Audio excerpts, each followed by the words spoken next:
that helps business owners earn more and keep more. 5, 4, 3, 2, 1.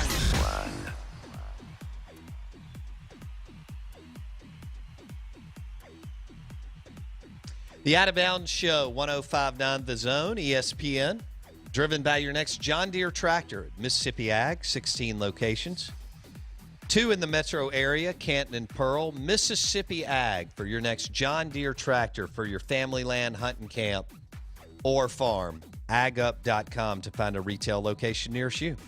Our guests join us on the Modelo guest line. We welcome in Jeff Duncan, Saints insider, columnist for The Athletic, and his new book out, Payton and Brees, the men who built the greatest offense in NFL history. Jeff, good morning. How are you?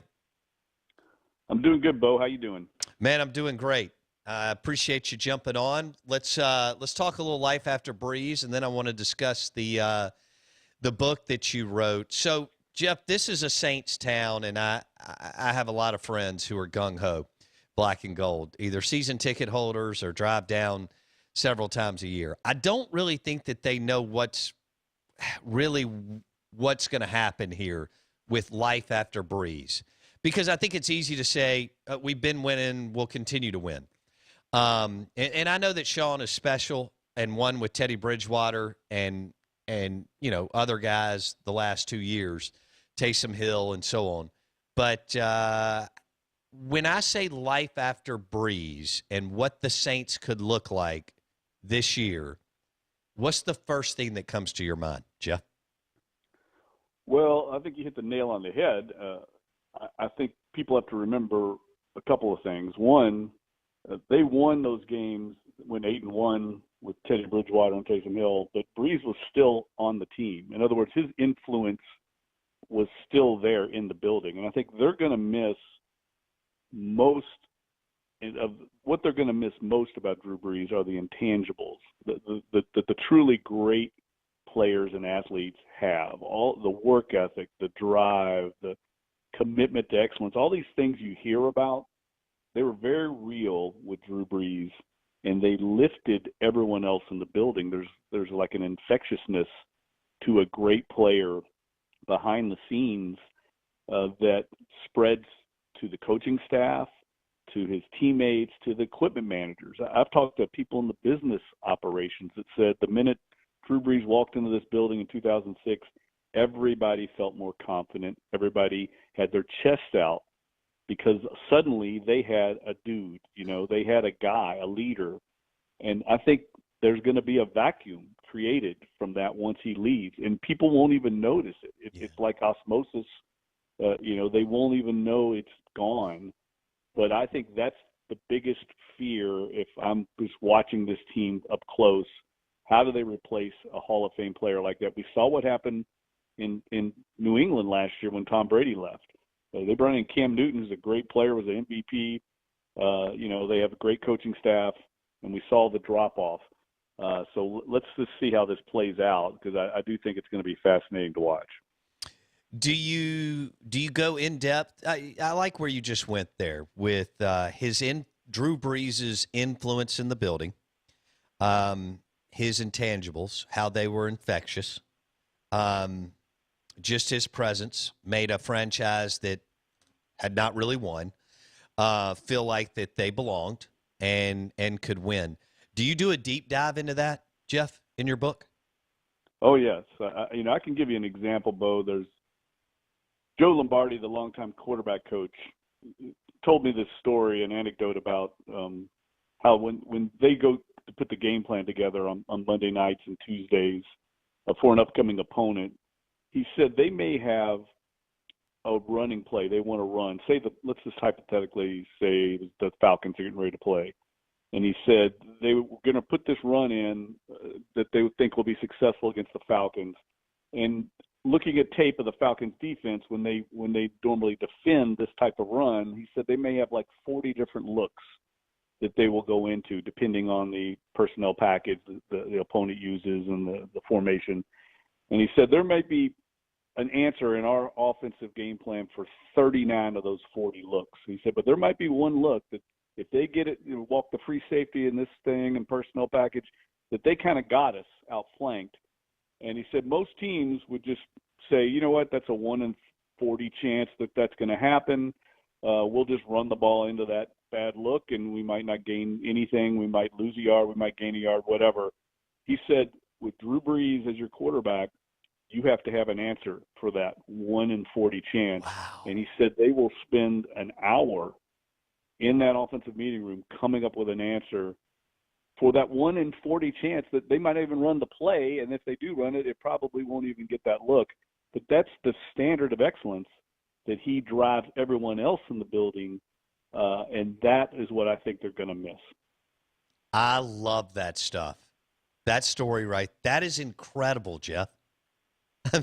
Yeah. I mean, it just shows you the level of work they put in a game plan with Drew Brees as their quarterback.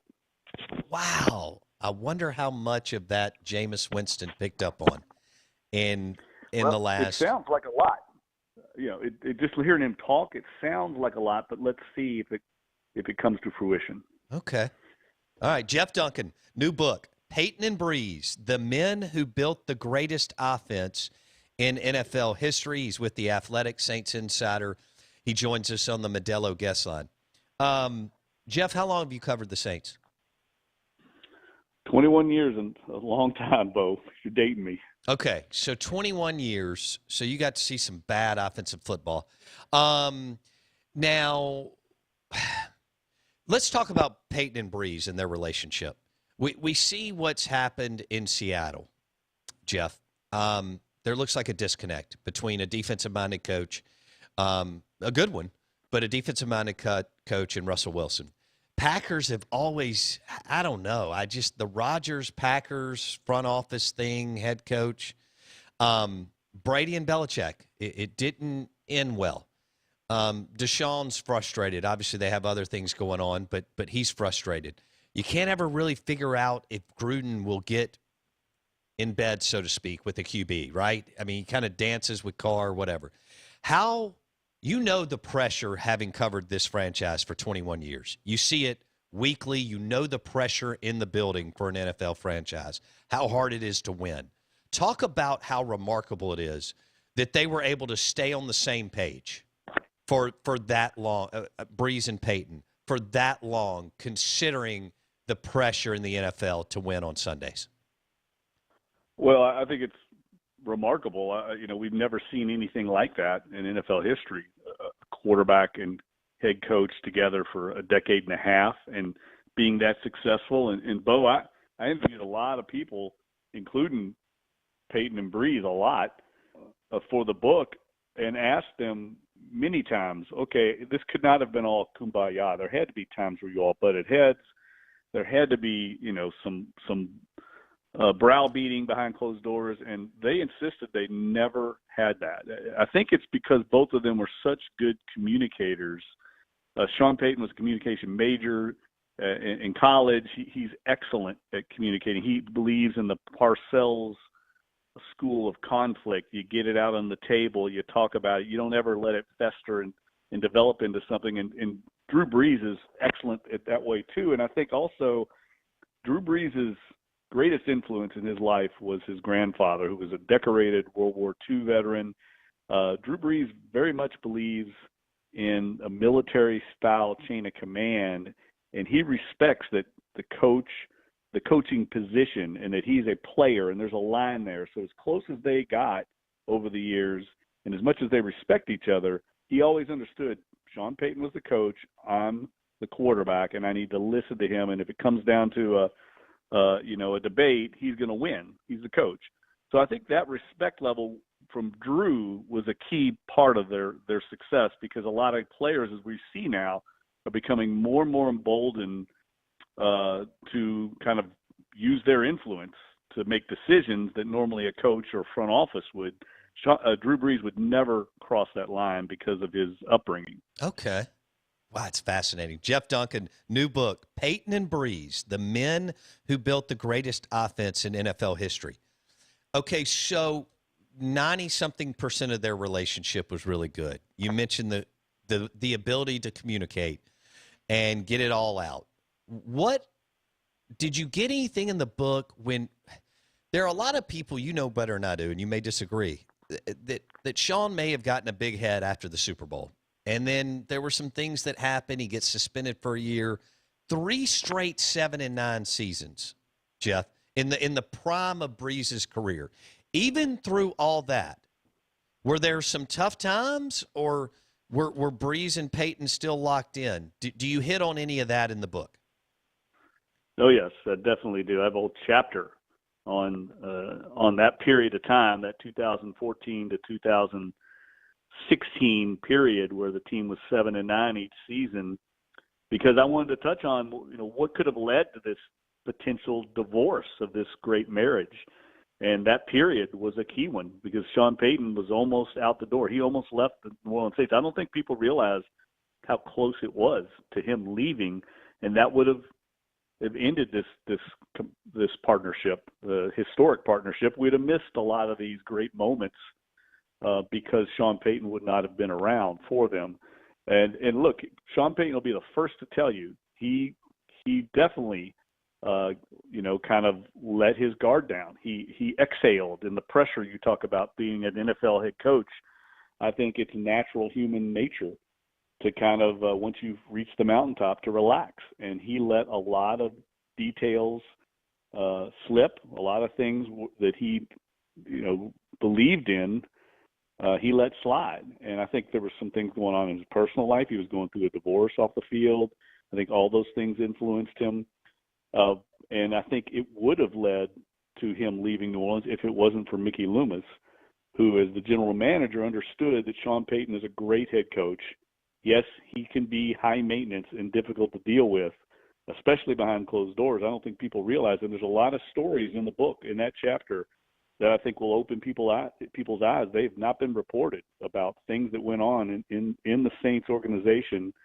And if it wasn't for someone that was more selfless, that was as selfless and egoless as Mickey Loomis, I think Sean Payton would be coaching elsewhere as opposed to New Orleans, because it took someone like Loomis to step back and kind of smooth over that situation and realize we're not going to find a better coach than Sean Payton. Let's work through this.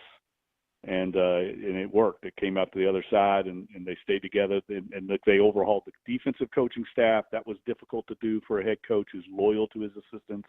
They overhauled the personnel department, brought in Jeff Ireland. Yes. They had that historic draft in 2017 and built the core of another Super Bowl contender with that draft.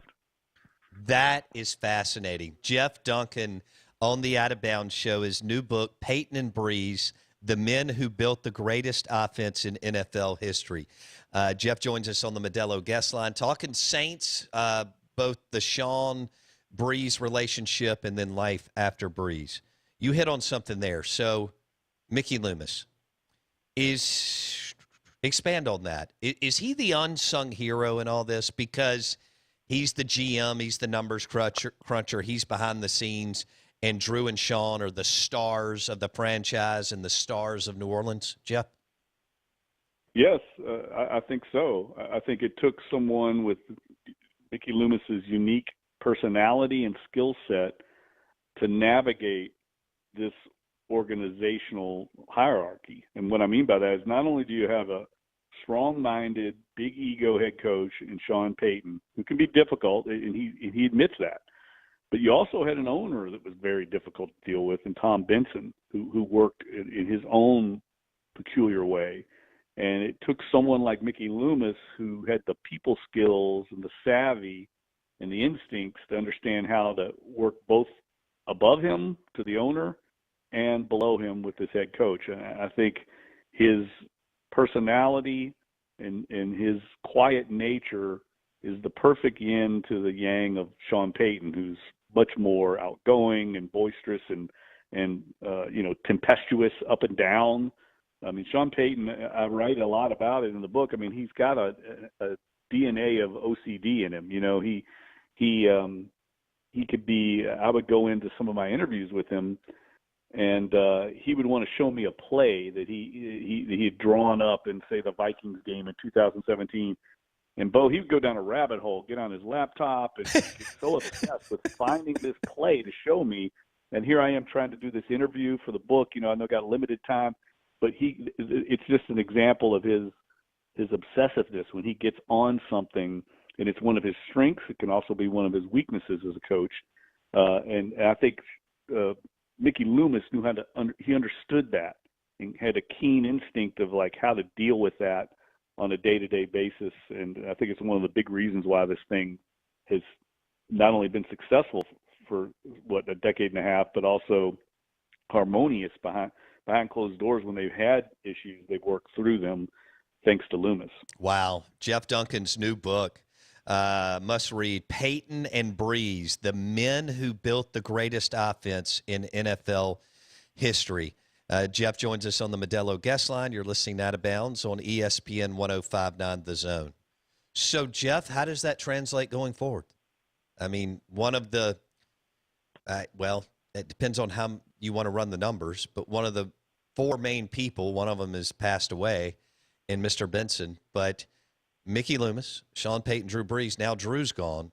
How does everything you're telling us translate going forward with Sean, Loomis, and the Saints, in your opinion?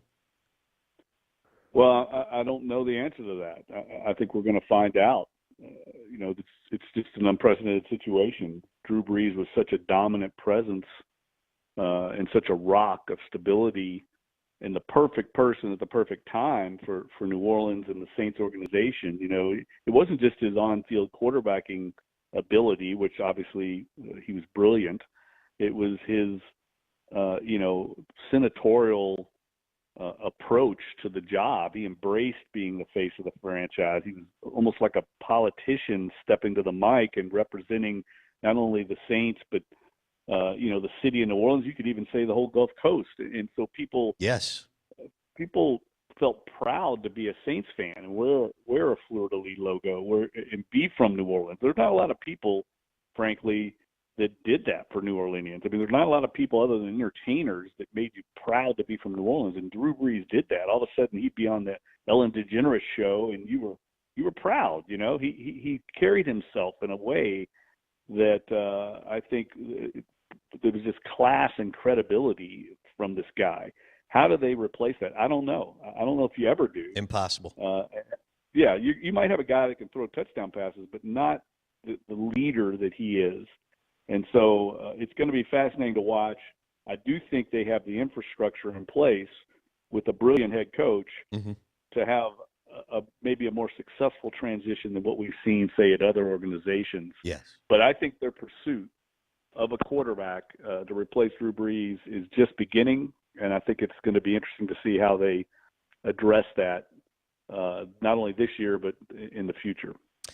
Man, I was hoping Dak Prescott was going to end up in New Orleans and team up with Sean, because Dak has a lot of the intangibles, in my opinion, that you described about Brees. Jeff Duncan's new book, Payton and Brees, the men who built the greatest offense in NFL history. You know what's interesting about that, Jeff, is 2 summers ago, I'm at Bud and Alley's on 30A, and Loomis and Payton are there for this deal, and I'm 20, 30 feet from them, and I'm watching them for an hour and a half, and you could tell there was genuine respect and friendship, even with all the, battles and I'm sure butting head times that they've been through.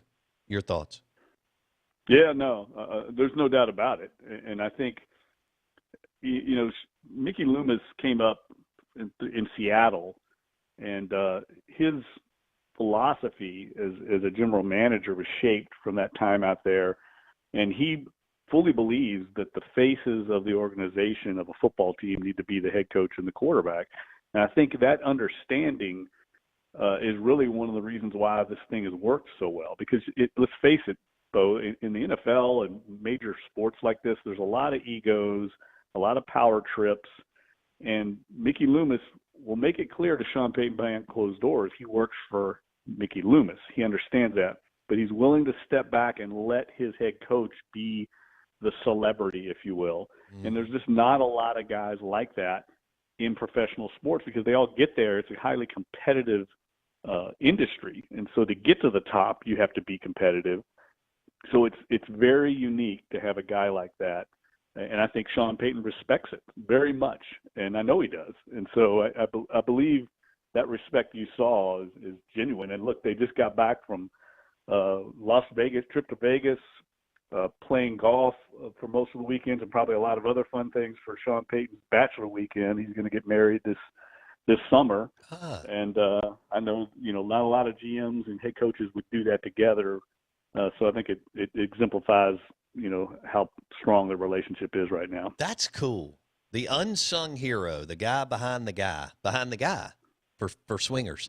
That's the movie, by the way. But that's Mickey Loomis. So that's cool. I've only got a couple of minutes. How much fun? I know it was a grind too. And again, you're trying to interview guys that are top 1% and busy and celebrities and stars. How rewarding was writing the book, Jeff? Oh, it was a labor of love. I mean, I learned so much. I have so much better knowledge now of how the Saints offense works. And that I'm really grateful to Sean Payton, Drew Brees for affording me all that time, and to the offensive coaching staff, Pete Carmichael and Joe Lombardi. Basically, what I wanted to do in the book was explain three things, Bo. What makes Sean Payton great, what makes Drew Brees great, obviously touch on their relationship together and partnership, but also how the Saints offense has been so successful. I wanted to show how the sausage is made in a given game plan. And I think readers and your listeners, if they pick up the book, after they read it, they will have a much greater appreciation into how much work and attention to detail goes into just a weekly game plan. And it's amazing the mental stamina that Drew Brees and Sean Payton possess, that unique ability to process loads of information and keep grinding. It's extraordinary. And I really get into a lot of detail into what a given week is like behind the scenes, putting together offensive game plans. Fascinating. All right, I think I know the answer to this question. I've got 1 minute. We've got plenty of Saints fans and NFL fans. I mean, the story that you started off with, you don't have to be a Saints fan to get into the running play and the what Brees and asked of the coaches and so on. Where can people find the book, Jeff? Well, your local bookstores. I know Lemuria has plenty of them. Great bookstore. Copies, I signed a bunch for them over there. It's an unbelievable bookstore. So I would support them, or you can get it online at Amazon.com, or you can go to my Twitter handle at Jeff Duncan _ and message me, or the Facebook page for Payton and Brees, and you can order online through me, and I can get you a personalized signed copy out to you. That's been very popular, Bo, because I can sign it and personalize it for a gift to somebody. Oh, that's great. For a client or family member. Love it. Yep. All right, Jeff Duncan, new book, Payton and Brees, The Men Who Built the Greatest Offense in NFL History. Jeff, thanks so much. We appreciate it. Anytime, Bo. Take care, buddy. You can find the book at Lemuria. Great bookstore in Jackson, Mississippi. One of the best in the Southeast. Also online. Follow Jeff on Twitter at Jeff Duncan _. He joined us on the Modelo guest line.